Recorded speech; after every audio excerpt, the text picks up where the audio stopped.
खरं तर माननीय चिखलीकर साहेब हे कुठल्या परिस्थितीमध्ये ते महायुतीचा एक घटक आहेत आणि निवडणुकीच्या तोंडावरती जे सीट शेअरिंग झाल्या त्यामध्ये आदरणीय देवेंद्र फडणवीस साहेबांच्या सांगण्यावरूनच साहेब हे राष्ट्रवादीचे उमेदवार म्हणून भारतीय लोहा कंधारमध्ये उभे राहिले आणि प्रचंड बहुमताने ते त्या ठिकाणी निवडून आले।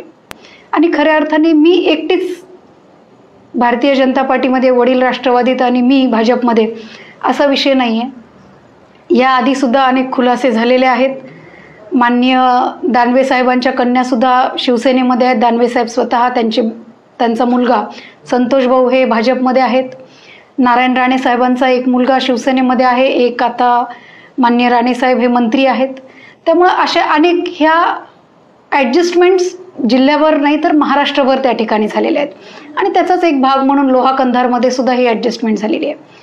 मी अजूनही भारतीय जनता पार्टीची कार्यकर्ता आहे, भारतीय जनता पार्टीची पदाधिकारी आहे। आमचे नेते माननीय देवेंद्र फडणवीस साहेब यांनी स्वतः मला भारतीय जनता पार्टीमध्ये थांबण्याचे संकेत दिलेले आहेत आणि त्यांनी सांगितले की तू भाजपमध्ये काम कर, मी तुझ्या पाठीशी उभा आहे।